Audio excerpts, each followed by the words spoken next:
Efe konuş.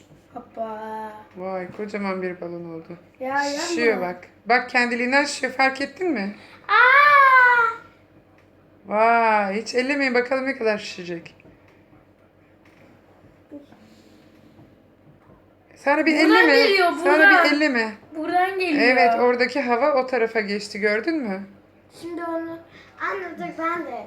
Şimdi bak boncukları Ona koy. çok küçük geldi bence. Çok büyük koymayın hemen patlamasın. Anam. Diğer köşeden kes Efe, bu tarafa hiç müdahale etme. Burada, oradan kesme oğlum, bak orada bir köşe var. Sönüyor oradan sönüyor bak.